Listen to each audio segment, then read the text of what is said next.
안녕하십니까. 오늘은 터키 앙카라시 재난관리 프로세스에 대해서 알아보도록 하겠습니다. 오늘이 격리 11일째 되는 날입니다. 이제 해제하는 날도 얼마 남지 않은 상태입니다. 다음 주 화요일이면은 이곳 모텔에서 벗어나 정든 집으로 가게 됩니다. 특히 방문 기간에 가장 인상 깊었던 것은 앙카라시가 생각보다는 구렁진 곳에 있다는 것입니다.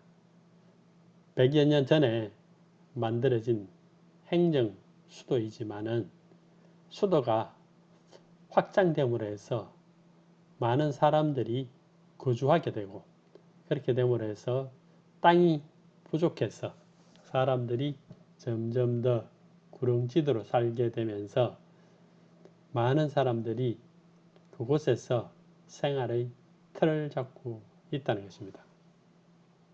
제가 묵고 있던 호텔, 셰라톤 호텔에서 대통령궁까지 걸어서 올라가는데 마치 등산하는 느낌이었습니다.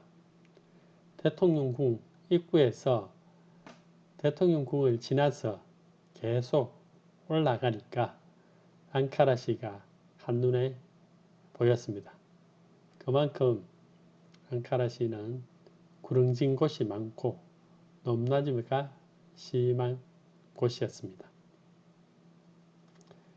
옛날 유적이 많은 줄 알았는데 앙카라시에는 생각보다는 그런 것이 없었습니다. 앙카라시의 재난관리는 이런 구렁진 지대 특성을 반영한 것입니다. 국가에서 관리하는 것과 시에서 관리하는 것이 구분되어 있는데, 시에서는 주로 화재와 눈, 사고, 결빙, 이로 인한 교통사고, 홍수, 그리고 산사태로 인한 도로 교통체증과 같은 경미한 재난을 주로 관리하고 있습니다. 시민이 153이나 112로 재난을 신고하면 그 재난 자체가 화재, 홍수와 같은 직접적인 유관기관이 있을 때는 소방청이나 도로시설관리부서 그리고 상수도부서에 전달하면 되겠습니다만, 그렇지 않는 경우에 있어서는 그러한 재난들이 디자스터 재난 대응 및 협력센터에 전달이 되고, 재난 대응 및 협력센터에서 그 내용을 파악을 하고 유관기관에게 전달을 하는 체계로 되어 있습니다. 153이나 112로 신고된 내용에 대한 재난에 대해서 직접 책임지고 있는 기관이 화재 또는 홍수 자체가 너무 커서 혼자서 해결할 수 없을 때에는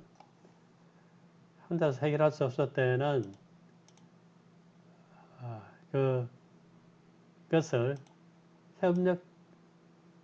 협력센터에 전달을 하게 되고, 협력센터에서 필요한 자원들을 요청해서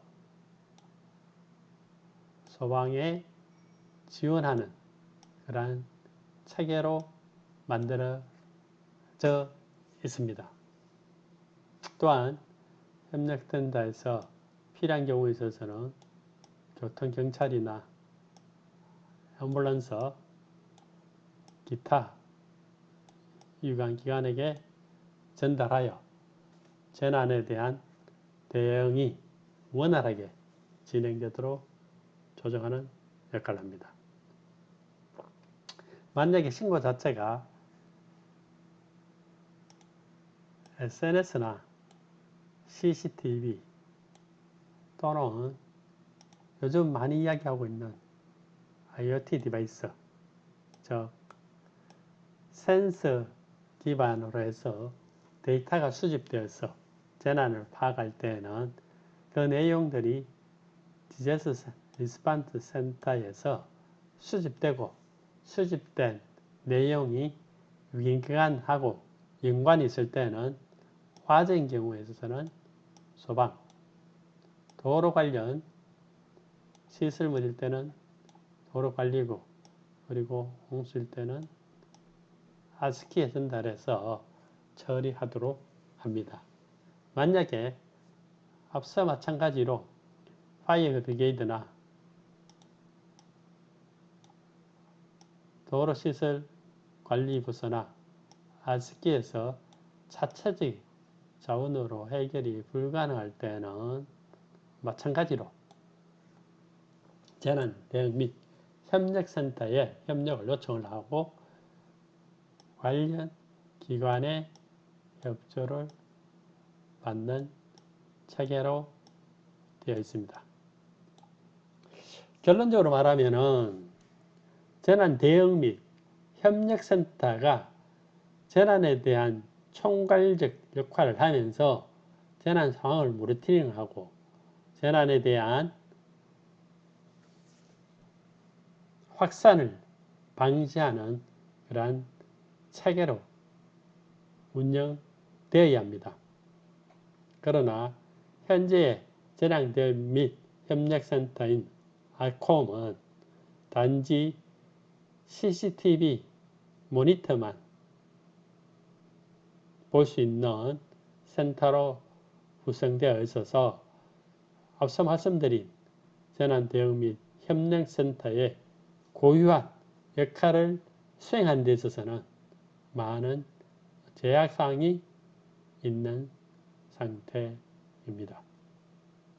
한국에 있어서는 재난관제센터라고 이야기를 하는데 재난관제센터에서는 24시간 CCTV를 모니터링하고 CCTV에서 인식된 이벤트, 즉 영상 분석을 통해서 재난을 확인을 하고 그 재난이 확인된 내용을 유관기관에게 전달하거나 직접 처리하는 절차를 밟고 있습니다.